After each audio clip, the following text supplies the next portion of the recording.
Hello दोस्तों, आपका हमारे चैनल पर स्वागत है। कहानी शुरू करने से पहले कृपया हमारे चैनल को सब्सक्राइब करें और बेल आइकन दबाना ना भूलें, क्योंकि हम लाते रहेंगे आपके लिए रोज मजेदार कहानियाँ। तो चलिए कहानी शुरू करते हैं। बहुत समय पहले की बात है। गाजियाबाद नाम के एक छोटे से गांव में कमला नाम की एक औरत रहती थी। उसकी 2 बेटियां थी। एक का नाम था शिवानी और दूसरे का नाम था मुस्कान। उसकी एक देवरानी भी थी जिसका नाम मोहिनी था। वो बहुत ही ज्यादा दुष्ट और घमंडी औरत थी। वो हमेशा कमला से जलती थी। उसका एक बेटा था राजू। एक दिन मोहिनी कुछ सोचती है, मुझे तो ये कमला की बच्ची बिल्कुल भी पसंद नहीं है। मैं इसे छुटकारा कैसे पाऊं? अगर मैं इससे अलग भी हो जाऊं तो पूरी प्रॉपर्टी का आधा आधा बंटवारा करना पड़ेगा, पर मैं इसको कुछ भी नहीं देना चाहती हूँ। इस तरह मोहिनी हमेशा कमला से छुटकारा पाना चाहती थी। एक दिन कमला की दोनों बेटियां पार्क में खेल रही थी। तभी वहाँ पर मोहिनी का बेटा राजू आ जाता है और वो आते ही दोनों बहनों को मारने लगता है।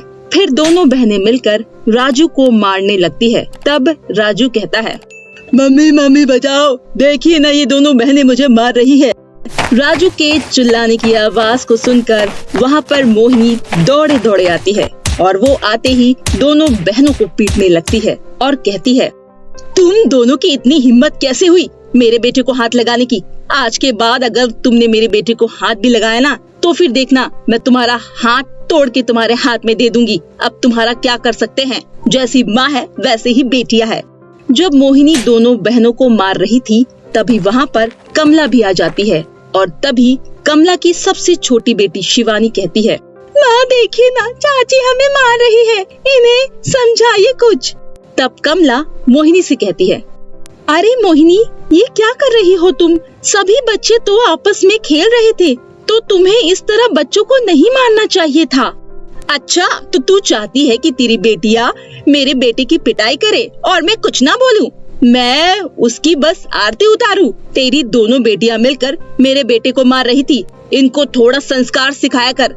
इतना कहकर मोहिनी अपने बेटे के साथ गुस्से में वहाँ से चली जाती है। मोहिनी के जाने के बाद कमला मन ही मन सोचती है, आजकल इस मोहिनी के नखरे बहुत बढ़ गए हैं, लगता है अब इसकी शिकायत करनी ही पड़ेगी। शाम को जब अभिषेक घर वापस आता है तभी उसकी भाभी उसको सारी बातें बताती है कि किस तरह मोहिनी उसकी बेटियों पर अत्याचार करती है। तब अभिषेक कहता है, भाभी जी आप बिल्कुल भी टेंशन मत लीजिए, मैं अभी जाकर मोहिनी से बात करता हूँ। ये कहकर अभिषेक अपनी पत्नी यानी मोहिनी के पास जाता है और उससे कहता है, मोहिनी तुमने आज बच्चों को क्यों मारा? तुम्हें ऐसा नहीं करना चाहिए था। साथ ही साथ तुमने भाभी से भी बदतमीजी से बातें की। अरे आप तो चुप ही रहो, हमेशा उस कमला के गुण गाते रहते हो। अपने बीवी बच्चों पर ध्यान दो। देखो तुम्हें जितनी इज्जत मिल रही है ना उतनी ही बहुत है। अरे ये तुम कैसी बातें कर रही हो? जरा जबान संभाल कर बात करो, मैं तुमसे अब कभी बात नहीं करूँगा। ये कहकर मोहिनी का पति अभिषेक वहाँ से गुस्से से चला जाता है। ऐसे ही कुछ दिन बीत जाते हैं। फिर एक दिन मोहिनी कमला से कहती है, अरे दीदी चलो कहीं बाहर घूमने चलते हैं, अभी बच्चे भी स्कूल गए हैं। नहीं नहीं मोहिनी, थोड़ी ही देर में बच्चे आने लगते हैं, घर में बहुत काम है, मैं नहीं जा रही।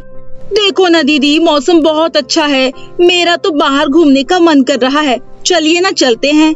अगर आप मेरे साथ चलोगी तो मुझे अच्छा लगेगा, लेकिन आप तो कभी मेरे साथ चलती ही नहीं हो, लगता है आप मुझे पसंद ही नहीं करती हो।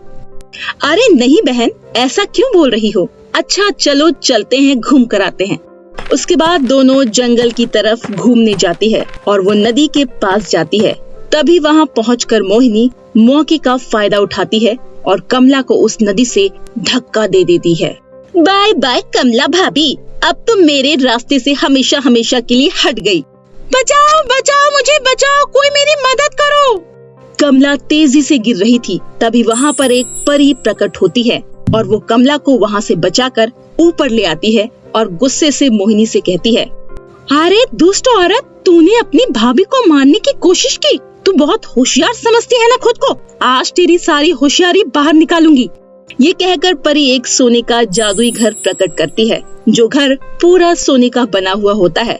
तब परी उस जादुई सोने के घर से कहती है, हे जादुई सोने के घर, इस दुष्ट औरत को अपने अंदर संभालो, क्योंकि ये औरत बहुत ही ज्यादा दुष्ट और घमंडी है। परी के इतना कहते ही वो जादुई सोने का घर अपनी शक्तियों से मोहिनी को अपनी ओर खींचने लगता है कि तभी कमला कहने लगती है, नहीं नहीं परी जी, आप ऐसा मत कीजिए, प्लीज हमें माफ कर दीजिए। ये जैसी भी है मेरी देवरानी है, कृपया आप इसे एक बार माफ कर दीजिए परी जी। हाँ परी जी, मुझे माफ कर दीजिए, मुझसे अनजाने में गलती हो गई, कृपया आप मुझे एक बार माफ कर दीजिए, आगे से ऐसा कभी नहीं करूँगी। चलो ठीक है, आज बस तुम्हें कमला की वजह से माफ कर रही हूँ, वरना मैं तुम्हें कभी माफ नहीं करती। याद रहे, आगे से ऐसा कभी मत करना, वरना मैं तुम्हें इसकी सजा जरूर दूंगी।